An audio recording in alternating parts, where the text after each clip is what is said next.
Yo, what's up, everybody? Stefan, aka Afpal, here for Traffic Cardinal. Today we have a very interesting topic that we can cover. This is how to hire people in the affiliate marketing industry, and also some guidance if you are currently looking for a new gig. What are some things that I do? Just to give you a quick introduction that you know that I know what I'm talking about. I run Afpal Consulting, what is a consulting company for affiliate programs, and it's also doing a lot of recruitment. It's actually in the meantime the main business of this company. Then we run afjobs.com, what is a job board for people that are hiring or searching for gigs in this industry. I also manage the affiliate program Masters in Cash, and I'm also part of the advisor board of Cats.ai, what is an AI and automatization tool for affiliate programs and networks. So enough of the fluff about myself. Let's directly jump into it. And the first slide that we have to talk about is the affiliate job market. So the affiliate job market is a little bit different compared to your brick and mortar job. So one very important factor that we already have here is that this job market relies heavy on personal connections. A lot of people, including myself with the job that I have at Masters in Cash, are getting this not over job announcement. They are getting it over something like the inner circle of the company or of people working there. We come to this point in the next slide. Then there is very often a heavy gap between expectations on both sides. Why is this happening? I want to give you here a practical example. People applying for jobs and they are expecting their a salary that is matching their former salary. The problem is that in the company that they were before, they maybe had like the best year ever, and then a vertical dies.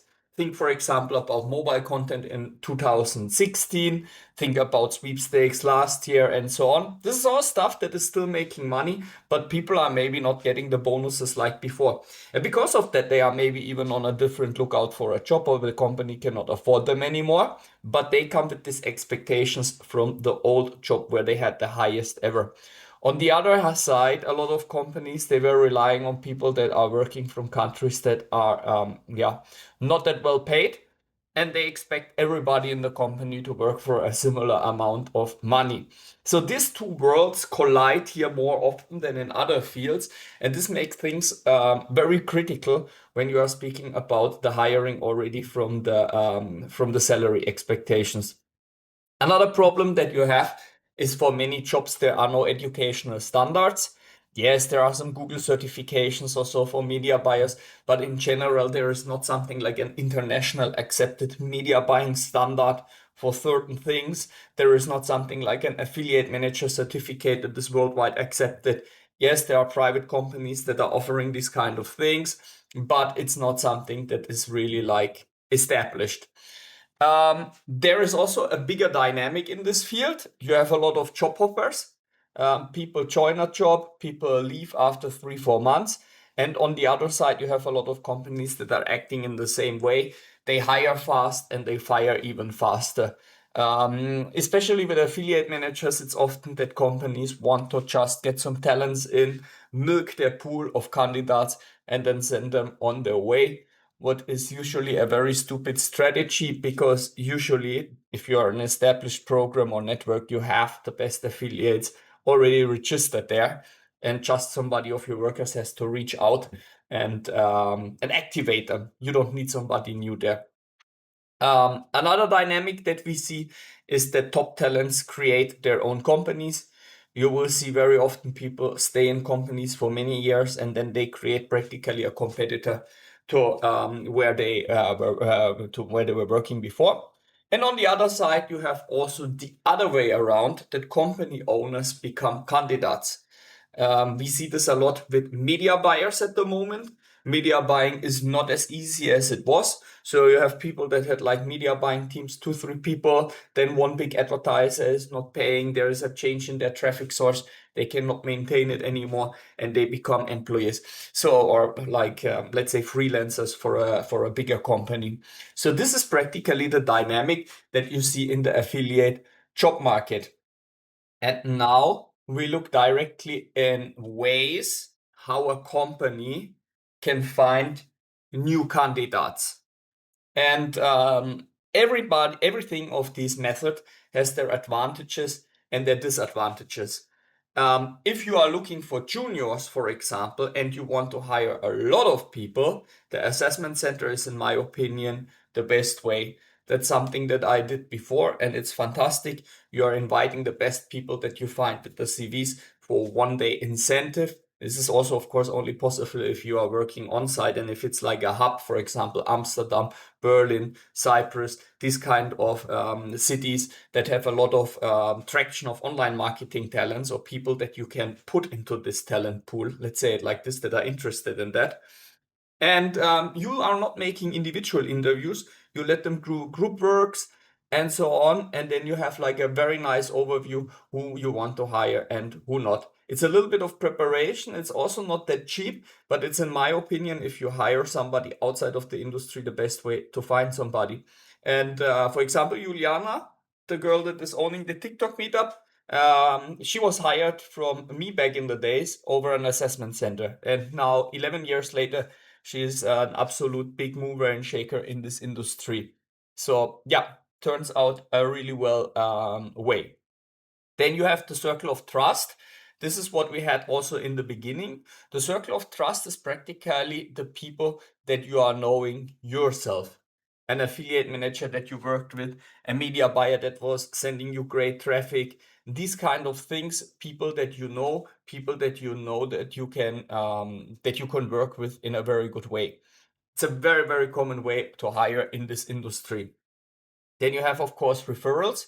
Referrals is everything that you as the company owner or the manager or the HR director or whatever you have is not finding direct. It's practically outsiders that are saying like, hey, I have a friend that is looking for a job. Or it can be even people within your company that are recommending you their friends and their circle of trust. Also a very common thing. And then you have, of course, the HR marketing methods that you have that are available for you. That you have, for example, with AFJobs, a job board, you can put on LinkedIn ads, you can put on social media some posts, hey, we are hiring, we are growing, all this kind of stuff. A newsletter, hey, we have these roles open, and so on and so on. So that is always how to find somebody. And of course, us as a recruiter, we are like nothing more than a referral partner. It's just that we are professional referral partner. So we do way more than just sending candidates to you. So these are the ways that you have. So now you have found some candidates in whatever way. Take the assessment center now a little bit aside. And now we are coming to the interview part. This is a very, very important part after you scanned the CVs. And some words about the CVs as well. Be very careful with AI generated content. It's a big trend nowadays for candidates to create the CVs based on what is required, and they use AI for that. And it's a lot of fluff, it's a lot of nonsense, and it's just like empty phrases. So check who has really data there. Hey, when I was in charge of this media buying team, we grow the ROI by 50%. We were spending every month 1 million. We were doing this. As an affiliate manager. I took over a portfolio of 10 active affiliates, grew it to 100 active affiliates. These are the things that you want to see. You want to see numbers, you want to see achievements, and you want to see also what verticals, what sources, and all this kind of details these people were working with. So check this out in your CV. So now you found somebody that is matching you and you want to have an interview with this person.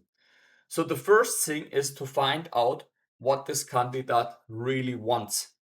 It's a very big problem in our industry that jobs are not defined proper and people understand totally different things. As an example, for many companies and even for many people that are working in this job, a business developer is practically just a fancy word for sales. But this is not the case. A business developer role is way more complex and way more senior than just a sales or just an account manager. So you have to really find out what this person wants to do. Also something that we ask in all our pre-interviews that we do with our candidates. Hey, what is something that you really enjoy? What is something that you really want to do? We recently had a case with a guy that was like, yeah, very pumped to work as an affiliate manager, but in the end of the day, he just wanted to do some funnel optimizations. So it was not checked too proper, and it was ending up nowhere. So these are examples where it's really good to have like a longer talk about what these people want to achieve. Also check the preparation of this candidate. If somebody is going into an interview and has no idea what your company is doing, that is like problematic. There are always ways to find out a little bit about a company. They can check social media, they can check LinkedIn, they can check on Google, they can ask ChatGPT, they can check the homepage, they can check on YouTube if there are some videos up there what they are doing, and so on. And usually there is easier way to find out something a little bit more, and they can ask them also tailored questions about this company. What is also important is to set clear expectations directly from the video, from the video here, from the interview, to find out to tell each other what you want from the other person. Directly give targets. They can be based on a KPI. They can be also based on effort. I'm a fan to do the effort in the first 3 months, and after this, putting KPIs, maybe as an advice also for you, that it's definitely something you should do. But also you should expect the candidate to have some expectations towards you. This is practically what is very important, because then there is way less disappointment later on.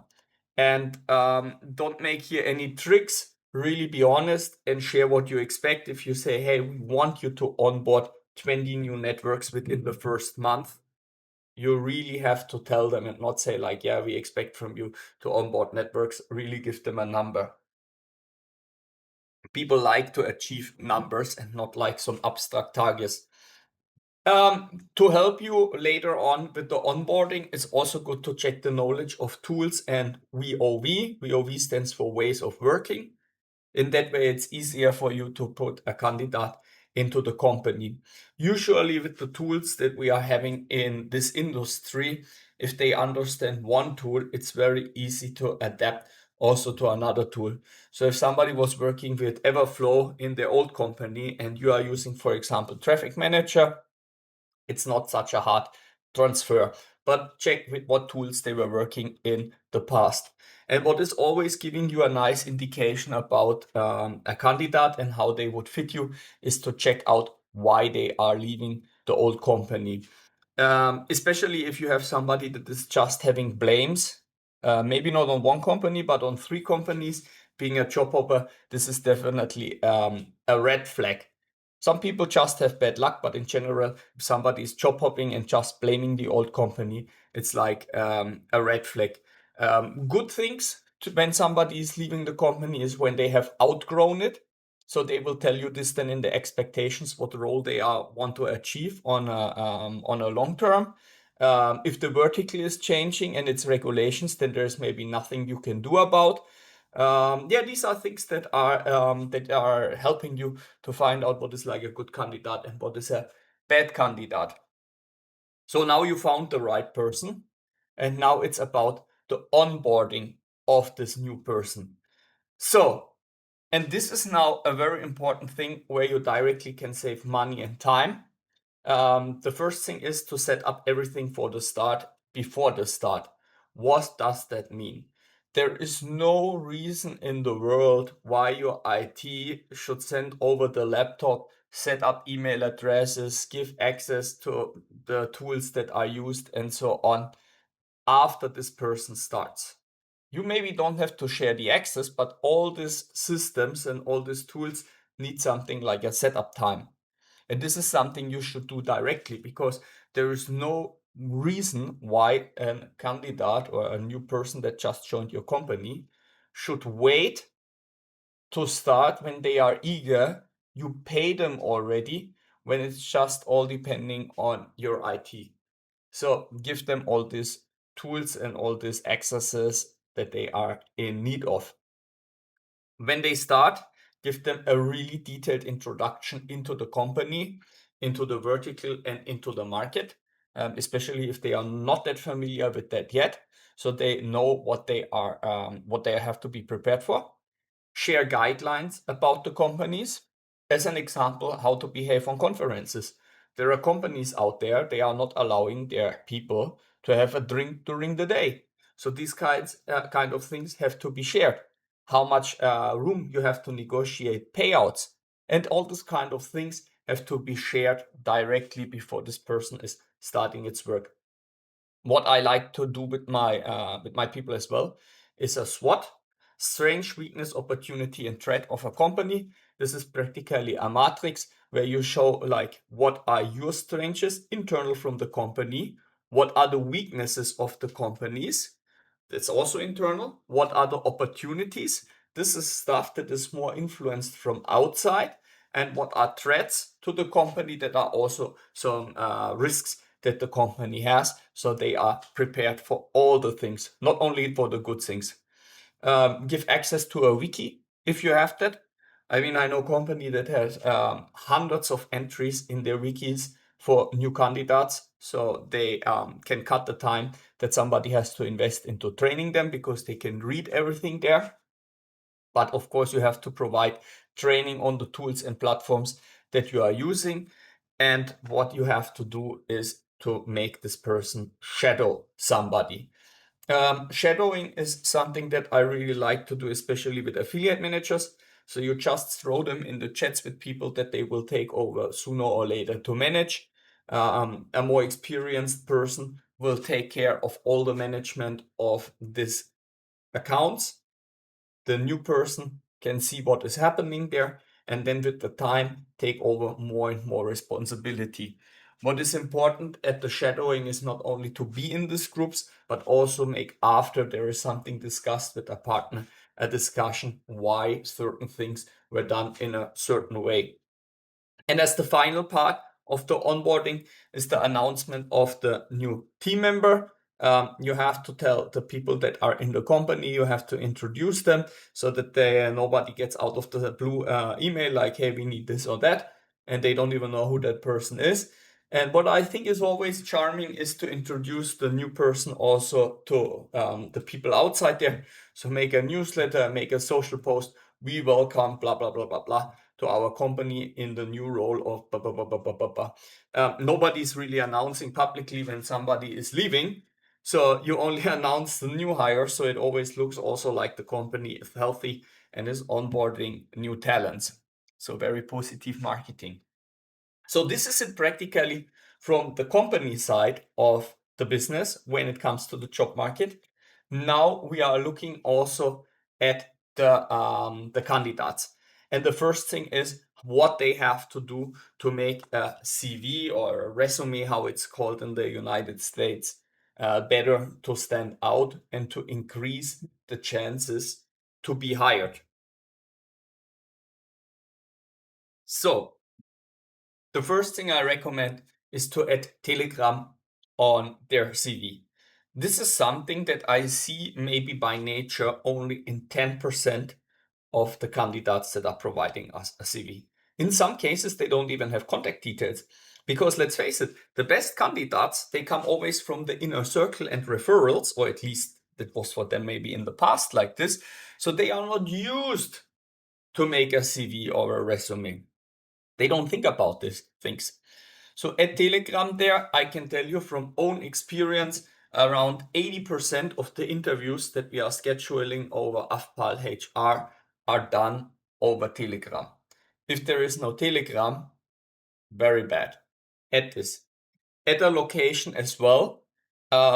It helps people already to know if you are matching from the time zone, if it's good for you to travel to the most important conferences that they are going. Also a little bit about company culture that you maybe have. Also salary expectations and so on can be defined by location.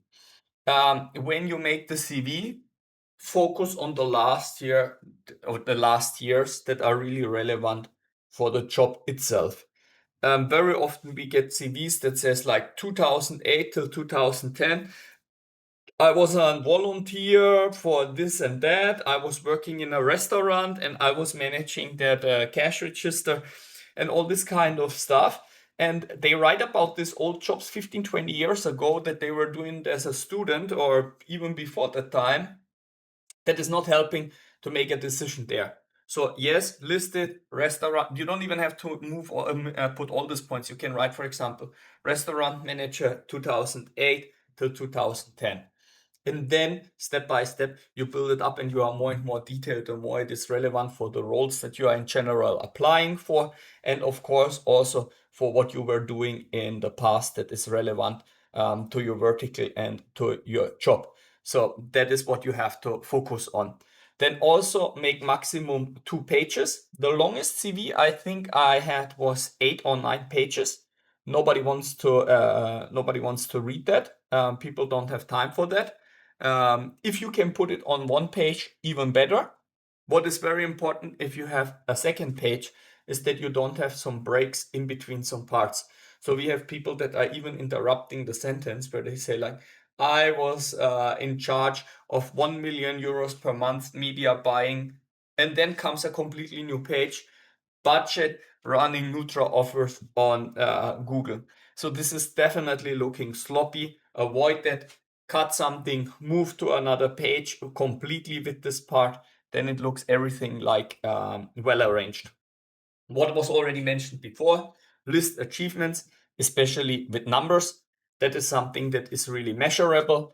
It's maybe hard to prove it in the end of the day, but we just assume now that you are a honest person and you fill out all the data here correctly. And I would always put my picture. It has a lot of reasons why. So the first thing is that you are maybe already known to the people. Let's say you are going regularly to conferences. People have maybe not heard your name, but they maybe saw your face. This is already increasing some trust. In general, a picture is increasing trust compared to just being an anonymous name. And sometimes you get also a little bit of a vibe from the picture that you have from a person, if it's matching your company or not. Oh. If you have, for example, somebody that wants to apply for a business developer in some influencer business, and the guy is looking like totally accountant style and is 50 years old, I know we should not discriminate or we are not allowed to do that anymore, but it's maybe already from that, if the rest of the CV is not matching, also not perfect. On the other hand, somebody that has maybe purple hair and like some fancy earring and God knows what is maybe not having a perfect CV that is matching neither, but you can see from the vibe that this person will fit the company and will fit the role. And you yourself want to end up only in companies where you are fitting and where you are matching the vibe. So this is practically our advice for making your CV, your resume. So how to find now the job. Also here, once again, the own circle is absolute key. Not good for my business, but ask around your friends. Okay, sometimes they send them anyway to me, but ask around your friends if they know any jobs, if they have any recommendations. And you will be surprised how many people are helpful. Before I had this business with recruitment, I arranged for around 50 people jobs just because they were asking me, just I heard something for them. And then it became a business. Then you can submit your job on your CV and resume and details on afjobs.com. This is the platform that we are running. It's completely free for candidates. You just upload your details there, and every time somebody uploads a job that is matching you, you get automatically a notification and you can apply there. And of course, there's also a list of jobs that you can scroll through. You can submit your CV to a recruiter. That's also helping when you want to stay a little bit anonymous, because you can say like, hey, I don't want you to use my name. I just want you to give out my details with some points what I did, but use a pseudonym for me or use like a candidate code or something like this. Also, recruiters have often access to jobs that are not public because they act exclusively for certain companies. If you're looking for a more corporate environment, I recommend you to go to LinkedIn and check out the jobs that are there available. Until 3 years ago, it was for the affiliate marketing industry. If you are not speaking about really the e-com guys, not really a point to be too active on LinkedIn, but the tables has turned. More and more affiliates are turning into big teams with hundreds of media buyers and hundreds of people working there. So of course, everything gets a little bit more relevant. And what is also very well is if you are posting, if you can do this, of course not if you are still working somewhere, that you are looking for a new opportunity. If you were using social media before also for your job, you have a very high chance that somebody will contact you. Maybe it's just a recruiter, but a recruiter is never charging a candidate, so you have nothing to lose there. Okay, now you have a good CV, you found roles that you like, you apply there, they like your CV as well, and now they are making the interview with you. So what is important for you? Knowing exactly what the company does. This is also on the other side, what I said from the companies, they have to check what is the knowledge about the candidate for me. Then read the job description again. People applying for jobs, they read the job description often not even well when they apply for the first time, but most probably they will not even read it directly before the interview. So read it again, make notes to it, be sure in what you are good, be sure of what you are not good. Directly make yourself a list of what you want to tell them, where you can maybe shine that is really matching this job. And this you can only do if you read this job description, because as I said before, everybody defines certain jobs different. Another thing is test your audio and video setting. We had recently a candidate for an AI company, a very, very, very well paid job, like a 6-figure job, remote work, perfect. Who don't want to have something like this? The problem was that this guy was not checking his settings. He never had like used Google Meets. He was using something else. So nothing was working. So in the end of the day, the guy was not able to take the call with sound. And they said like, okay, if this guy is not able to do that, he's not the right person for our company. So always test your video and audio settings, especially if you are using a new tool. And every company is using different methods. The most common one is, by the way, Google Meets, because it's directly integrated in the calendar. But we have also people that are using, for example, Zoom. Nobody's using actually Teams for this kind of stuff anymore, just as a side note. Then have questions prepared, because it's not only that they have to ask you things to find out if you are the right person for this job, but you also have to know that this company is the right fit for you. Otherwise, you will not be happy there. So that's another thing. It also shows that you're really interested in what they are doing. Um, Another recommendation that is very counterproductive: don't offer extra skills help that you are not hired for. For example, when they are saying like, okay, you are here to be like an affiliate manager, and this is what you have to do and so on. And you say like, yeah, by the way, I was also working for 2 years as a media buyer and I was very good in funnel optimization. So once I start, I can also sit directly with your media buying team and help them to optimize stuff. Yeah, you mean it well, and maybe later on this is also very helpful, but in general, it is only creating a hustle and a fuss within the company.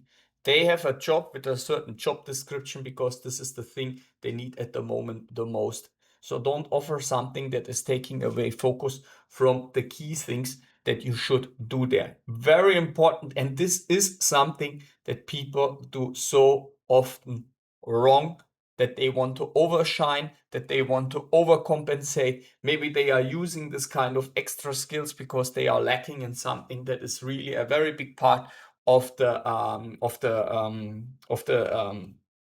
a really big part of the job itself. So yeah, don't do that.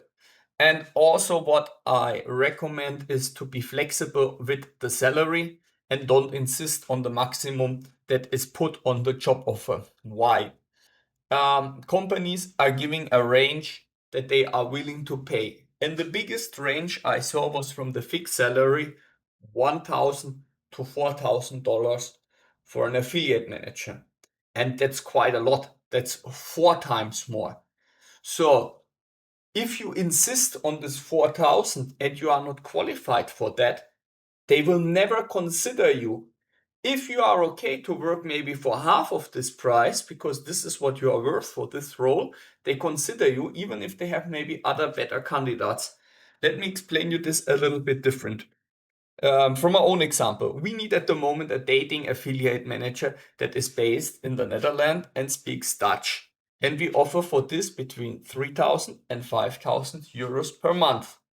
So if you come now and you are living in the Netherlands and you worked in dating, but you never learned how to speak Dutch because you are maybe only 1 year there, you are having no rights to really qualify for this super high payout. If you are, for example, not even working in dating, if you speak Dutch but you don't live in the Netherlands, so you cannot come to the office once in a while, you maybe qualify for even less. But if you are ticking all these boxes, you can ask really for the highest amount that is written there. So be a little bit flexible. If you tick all the boxes 100%, yes, ask for the highest amount. If you are not ticking all the boxes, be flexible with the salary and don't push them and saying like, hey, you put 5,000 on the job description. I want to have that. Or you find agreements and say like, hey, I can understand that I have to grow in this role in certain aspects of the field. Allow me 3 months that I work on the terms that you are giving me. After this, I'm in the groove. And if I'm okay with the numbers, if I'm reaching my targets that you give me, we will increase it to the highest amount that you are offering there. So this is definitely something that companies like a lot. That I can tell you, it increases your chances a lot to say like, give me a few months to prove myself, and then I want to have the highest amount. So that's actually it from my side. Thanks for the attention. Thanks for Traffic Cardinal for the partnership that we are having here and to spread a little bit enlightenment for the job market in the affiliate marketing industry. If you want to reach out to me and discuss certain things, recruitment, consultancy, content partnerships, whatsoever, educational programs, just reach me out. My email is stefan@afpal.net. You can find me on Insta or YouTube under the name Afpal, and on Telegram, where I make most of my cooperations and my discussions, you find me under the name Umbalabob. Yeah, it's from the song Umbalabob da dedo da do dedo. So that's it. Have a great time. Have a great weekend. And I wish you all good luck finding the right job and finding the right candidates. Bye bye.